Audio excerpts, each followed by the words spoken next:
ahorita vamos a entender qué pedo, ¿no? Cuidado con tus dedos. Aquí tomo fotos de escudos, pero bueno, está bien. Mucho texto. A ver, de la sangre, la célula pues, de las arterias va a recoger el CO2. ¿Sí? Lo mete a la célula. ¿Entendemos hasta ahí? Ahí, muy bien, llevamos un paso. Entonces, metemos CO2 de la sangre. De lo que consumimos de los alimentos y del agua, pues, o sea, sale siempre líquido. Entonces, de lo que estamos consumiendo del alimento, obtenemos el agua. ¿Se entiende hasta ahí? Juntamos el CO2 de la sangre con el agua. Y vamos a usar nuestra enzima favorita, que también tenía eritrocito, la anidrasa carbónica. La anidrasa carbónica primero va a formar ácido carbónico. O sea, ¿qué juntamos? CO2 y agua. Y con eso primero formo ácido carbónico. ¿Se entiende? La misma anidrasa rompe ahora el ácido carbónico y tenemos hidrógeno. ¿Qué es esto? Bicarbonato. ¿Se entendió cómo estuvo el rollo? CO2 y agua, primero formo ácido carbónico, ácido intermedio, y luego lo rompo y tengo hidrogeniones o hidronios y bicarbonato. ¿Se va entendiendo hasta aquí? ¿Sí? Todas las células tienen una bomba de sodio, potasio. Entonces vamos a ponerle la célula encima. Esta bomba de sodio potasio va a empezar a sacar sodio, lo va a empezar a alejar. ¿Y qué va a empezar a meter? Potasio. ¿Vamos entendiendo hasta ahí? Entonces esa parte de lo que hicimos con la anidrasa. ¿Se entiende? Ven lo que hace el potasio, tiene su propio transportador y se sale al canalículo. ¿Sí? Aquí tenemos otra bomba, pero esta bomba no es de sodio potasio, ¿de qué es? De hidrógeno, potasio, conocida como la bomba de protones. Entonces de nuevo, la bomba de sodio potasio que metió, potasio. Luego que es el potasio, se sale otra vez. ¿Sí queda claro? Sí. Pero sirve como energía. ¿Quién lo va a usar? La bomba de protones. Vuelve a meter el potasio y dicen, ¿qué pedo? ¿Por qué sale y vuelve a entrar? Pues para darle energía a esta bomba. Cuando empieza a bombear potasio, le estás dando la energía para que el hidrógeno que formaste lo saques a la superficie. ¿Sí entendimos? ¿Todos? Sí. ¿Seguros? Ya ese potasio cumplió su misión y ya vete, nada más te quería de juguete, ¿no? Adiós, vaya. Y empieza a bombear hidrógeno. Ok. ¿Qué me falta para hacer el ácido? Ya tengo el hidrógeno. El cloruro, ¿no? Entonces, el cloruro también tiene su propio transportador. Vean, el bicarbonato lo regresó a la sangre.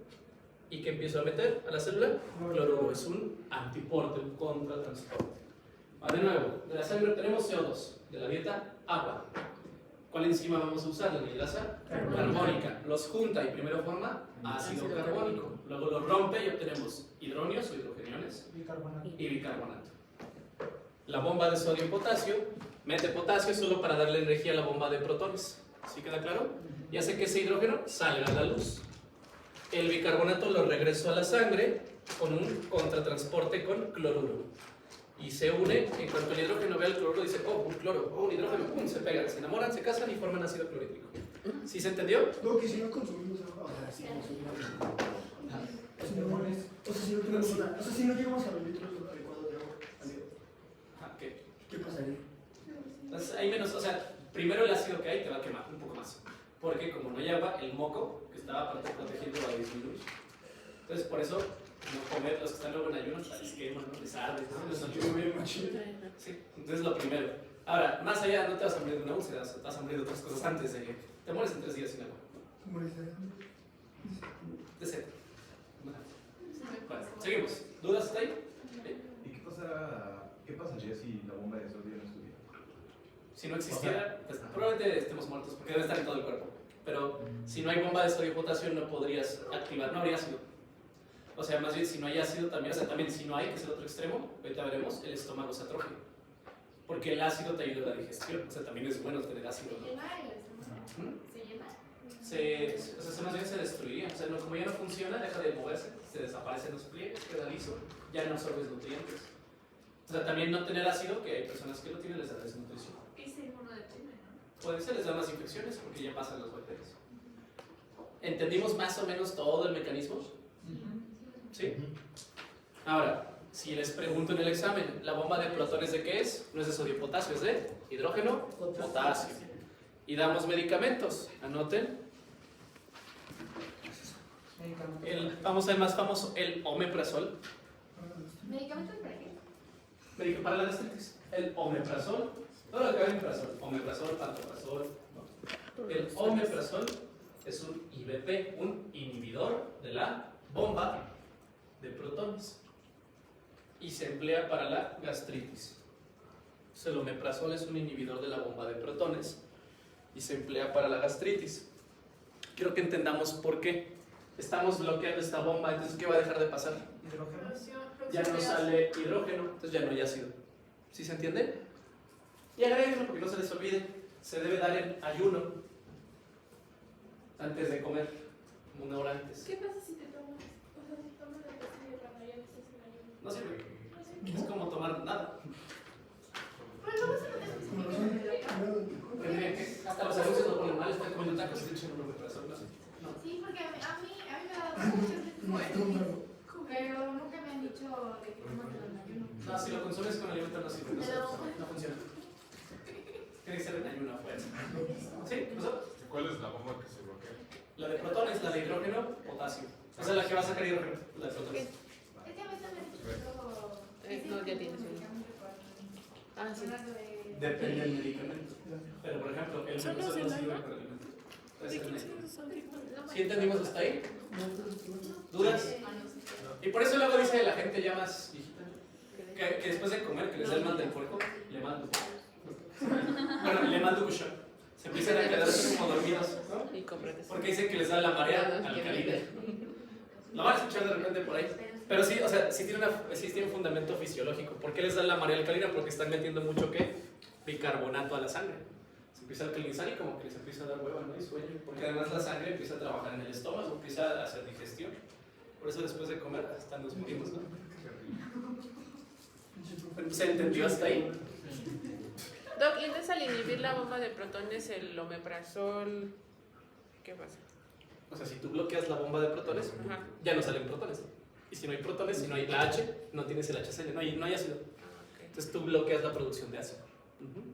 Sí, ese es el objetivo. ¿Y qué pasa si solo se libera el cloruro? Realmente nada porque se reabsorbe. Ah, Sí, o sea, no habría tanto problema en ese aspecto. Ya cada medicamento tiene efectos adversos, cada uno, ¿no? Pero en sí, el cloruro, como no tiene con qué unirse, se reabsorbe otra vez por gradientes. Entonces no pasaría, en ese aspecto no pasaría nada. Sí se entendió más o menos cómo se produce. Los clásicos, irritación, o sea, del estómago, náusea, vómitos. Unos bien raros, el hombre se puede dar ginecomastia. o sea que Qué chido. No, uno se una. Sí, unilateral, no. Pero es muy raro, te lo puede ocurrir. Ahora, sí, ¿Por qué se puede producir la galactorrea? por omeprazol, por ejemplo. Ah, Pero, o sea, más bien es que haya mucha prolactina. Y si tú investigas la prolactina que viene de la hipófisis, lo produce cualquier cosa. El estrés. ¿No? O de hecho, el estrés, aunque sea hombre o mujer, produce prolactina. Pero sobre todo un tumor. O sea, cuando ya hay tumores es cuando empiezan a producir leche. Es la galactorrea. Tuve un estudiante el año pasado que me dijo, oiga, profe, ¿es normal que esté produciendo leche? Y yo, así fue como, no. Depende, ¿estás embarazada o algo así? Claro, fue mi culpa, claro. Pues sí, no es normal. Y menos si eres hombre. bueno, hay una hormona, un neurotransmisor que inhibe, ¿no? La liberación de prolactina. Sí. La Dopamina. dopamina. Entonces, Por eso, a veces, también efecto medio infrecuente, la gente que consume antipsicóticos, haloperidol, la dopamina provoca ataques psicóticos. Entonces toman antipsicóticos, pues bloqueas la dopamina, quitas el freno y hay personas que les da galactorrea. Ya no tienen psicosis, pero tienen leche. Pero bueno, seguimos. Ahora, para la producción de ácido hay 3 etapas, solo se menciona porque ya es más de fisiología especificarlo. No es nada más, no sé, como un sándwich y ya hago digestión. Se hacen 3 etapas. Hay una fase cefálica. Y vean que los centros superiores, el cerebro coordina eso. Por eso estamos hablando ahorita de pizzas, con queso gratinado, las hamburguesas al carbón. No empieza a pensar en eso, te empieza a dar hambre, ¿no? Es el factor psicológico. Pero también dijimos, el nervio vago, el 10, produce acetilcolina, que estimulaba receptores. ¿Cómo se llamaban sus receptores? M3 muscarínicos, ¿no? Entonces, como el mismo vago baja, le manda señales al estómago. Esa es la fase cefálica, ¿sí? La fase gástrica, cuando ustedes están comiendo en ese momento, el estómago dice, no, es que viene la comida, produce ácido para empezar a digerir. ¿Sí queda claro? También histamina, porque lo dijimos, tiene receptores H2. La gastrina, entonces vean, la gastrina de hecho está en varias etapas. la grelina también tiene que ver con La grelina también, la grelina da hambre. Ok. ¿También participa? O... No directamente, sino, o sea, no en sí en la digestión, sino en el apetito. Ok. Antes, ¿no? Ok, ok. Y tenemos una fase intestinal. Cuando ustedes ya comieron y ya está la comida en el estómago, el intestino dice, por si las dudas, vuelve a mandar gastrina. Quiero que haya más ácido, que vaya digiriendo. ¿Sí se entiende? ¿Intestino delgado? Sí. De hecho, el intestino, las células del intestino son las que van a producir esa gastrina hacia el estómago. Bueno, por la sangre hacia el estómago, son hormonas. Hay un tumor, que por ahorita lo menciono, que es el gastrinoma. Hay personas que todo el tiempo, sería una causa de un reflujo que no responde a nada. Que a lo mejor no es ni una bacteria, a lo mejor no es en sí una hernia y no lo encuentran, puede ser un tumor que produce gastrina. Le estás diciendo al estómago que produzca ácido todo el tiempo, ¿no? Un gastrinoma, por ejemplo. ¿Sí? Y vean, les puse abajo lo que inhibe el ácido. La somatostatina, a ver si alguien se acuerda, ¿dónde se produce la somatostatina? En el hipotálamo, por ejemplo. También se produce en el páncreas, ¿no se acuerdan? Pero bueno. Anótenlo, pues se les olvida. La somatostatina se produce en el hipotálamo y el páncreas, sobre todo el páncreas. Acuérdense que estaban los islotes alfa, beta. No sé si recuerdan que los beta producen insulina, los alfa glucagón. Serían los delta los que producen somatostatina. Si ustedes liberan somatostatina, baja el ácido. ¿Entendimos? También, ¿qué es la PGE? Prostaglandina E2, ya lo habíamos dicho, protege del ácido. Y esa otra cosa, el péptido inhibidor gástrico, es una hormona. Esas cosas van a bajar el ácido clorhídrico. ¿Se entendió? Sí. Ahora, la verdad es que me he dado flojera, soy muy pedagógica, puro texto, ¿no? Pero les voy a explicar. Otra, anemia. Vean, a ver, resumen. Células parietales que producían ácido. Y ahora, aquí es importante, no eran las principales, ¿verdad? No. También producen el factor intrínseco, y eso es muy importante, el factor intrínseco, ¿sí? Entonces, las células parietales producen dos cosas, ácido y factor intrínseco, subrayen. Entonces, las parietales o delomorfas oxínticas, ácido, ya explicamos el mecanismo, y factor intrínseco, el FI. Eso viene de los colores. Sí, lo sé. Ahora, quiero que entiendan la función. Perdón, me da flojera mucho texto, yo lo sé. El factor intrínseco entonces se produce en el estómago. ¿Entendemos hasta ahí? Es necesario para que la vitamina B12, ¿cuál es la vitamina B12? ¿Cómo se llama? B12. Ay, Dios mío, cara. Me van a cagar, pero díganme, no quiero que la caguen. No, yo también siento que tiene. Ay, espere. ¿Tiamina? No, muy bien. ¿Ácido? Ascol. No, tampoco era broma. No, esto sé. No. Eh, Cobalamina, ¿no? Te produce cobalamina, es la cobalamina. La vitamina B12 es la cobalamina. Muy bien. Que nadie les diga que no saben. Demuestren que no saben. Justo lo acaban de hacer, muy bien. Cobalamina. Ah, bueno. Entonces, otra vez. El factor intrínseco, ya dijimos, las células se producen en el estómago, ¿queda claro? Y permiten que se absorba, o sea, el factor intrínseco permite la absorción de cobalamina, de B12. O sea, se pega a la B12 y así lo podemos absorber, ¿entendemos? O sea que si no hay factor intrínseco, puedes consumir toda la vitamina B12 que quieras, no se va a absorber. ¿Se entiende? Ahora, lo siguiente. ¿Dónde se absorbe la vitamina B12? Ven ahí, dice el tercer renglón. En el ilio, no sé, en el intestino. De nuevo, ¿dónde se produce el factor intrínseco? En el estómago. ¿A quién se pega? A la vitamina B12. Pero ¿dónde se absorbe la vitamina B12 ya pegada con el factor? Hasta el ilio, hasta el intestino delgado. ¿Sí entendimos? ¿Seguros? Sí. Si no tienen factor intrínseco o si no tienen vitamina B12, tienen un tipo de anemia que se llama anemia perniciosa.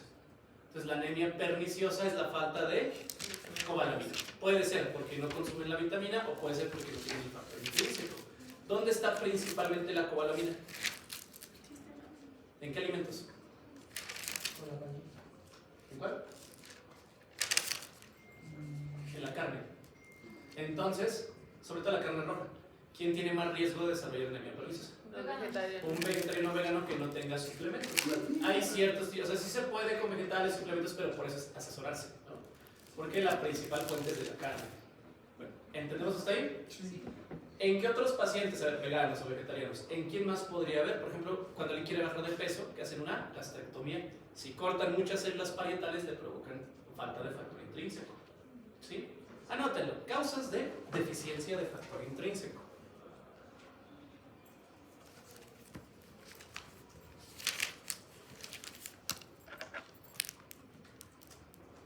¿Ya está? Intrínseco. Intrínseco. La más común es autoinmune. Si ves, tu cuerpo se ataca, se vuelve loco y empieza a destruir las células. Más común en mujeres porque es una enfermedad autoinmune. Entonces, la causa más común, autoinmune. ¿Ya está? Otra causa, veganismo o vegetarianismo. O sea, falta de carne. Acuérdense, la vitamina B12 al final se empieza a atrofiar el estómago. Falta consumo de carne roja, que no haya. Otra, una gastrectomía, o sea, una cirugía. ¿Manga gástrica? Ajá. ¿Qué hace qué? Gastrectomía, o sea, quitar un pedazo de estómago, por una manga gástrica. Otra causa, atrofia gástrica. Puede ser por infecciones, porque no haya ácido, es atrofia gástrica.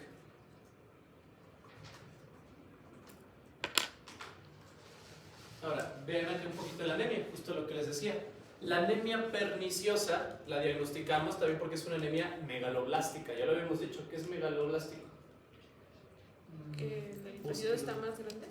Que son muy grandes que las células. ¿Se acuerdan qué valor usábamos para decir megaloblástica? Volumen corpuscular medio mayor a 4.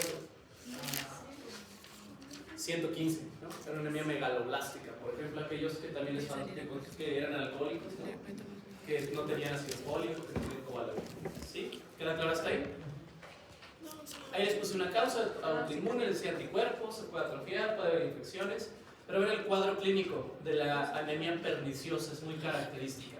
Obviamente si esa anemia va a tener baja la hemoglobina, si no sería anemia. ¿Cuánto sería en un hombre para que fuera anemia? ¿Menos de cuánto? Menos de 13. ¿Y mujeres? 12. ¿Y embarazas? 11. Le piden la biometría hemática, tiene anemia, volumen corpuscular muy alto, es megaloblástica. Y ven el cuadro clínico. Tiene un síndrome anémico. O sea, no me dice nada, ¿no? ¿Cómo es alguien con anemia? Pálido, fibroso, cansado, ¿no? Ahora, ¿qué más tiene? Keilitis o estomatitis. O sea, estoma es boca. Está inflamada e irritada la boca. Vean, sobre todo en el ángulo. Sí, como si fuera como un fuego, como una úlcera. Les empieza a aparecer. ¿Se entiende hasta ahí? Con el tiempo desarrollan la glositis de Hunter, se llama, que básicamente es que como la anemia, perdón, la cobalamina es importante para el desarrollo de las papilas que se regeneren, su lengua es lisa y de hecho les arde, les quema porque no tienen papilas. Eso ya pasa con los meses. ¿Sí? Entonces la falta de cobalamina hace que la papila, o sea, se destruyan las papilas y la lengua quede lisa. Ya no perciben sabores bien, les arde todo el tiempo la lengua. ¿Se entiende? Sí, se Tenía puede que volver a volver comer a formar. cobalamina. Uy, tú ¿Perdón? lo tienes. Sí, Sí, a mí y si tenía que volver a comer cobalamina para que... Es que hay que ver la causa. Si, por ejemplo, no tienes factor intrínseco, aunque comas toda la cobalamina del mundo, no se va a absorber. Entonces tendrías que ver primero por qué, ¿no? A lo mejor habría que darle suplementos intravenosos, pero si tú repones o atiendes la causa, sí puede otra vez recuperarse, ¿no? Lo de la lengua, ¿sí? Entonces se recupera, ¿sí?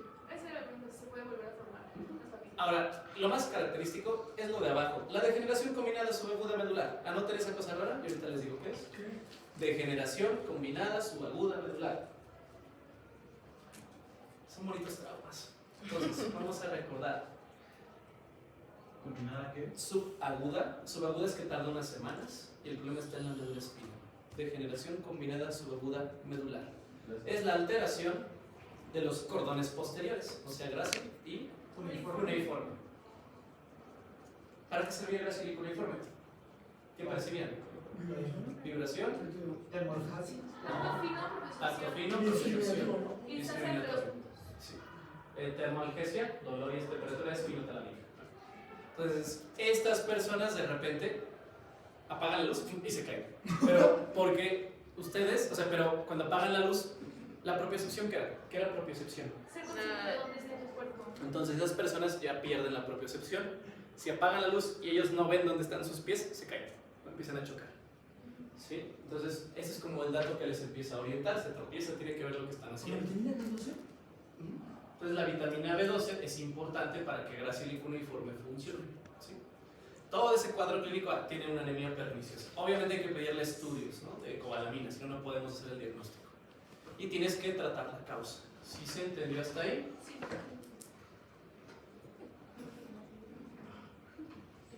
¿Dudas? No. Te falta mucho texto, me voy a adelantar tantito. Profe, Ven, en el libro, ven gastritis.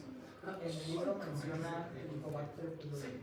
Quiero mencionar estos últimos minutos. Voy a poner eso. ¿Ver una gastritis de verdad? ¿Tantas papas con salsa? ¿Lo que provoca? Y bueno, quiero que anoten. No hemos terminado el estómago, nos falta. Todavía ni acabamos la mucosa, nos falta la submucosa, nos falta la muscular y nos falta la serosa. Seguimos en la primera capa, pero bueno. La única bacteria que puede sobrevivir a las Helicobacter pylori. O sea, anoten, Helicobacter pylori es una causa frecuente de reflujo gastroesofágico.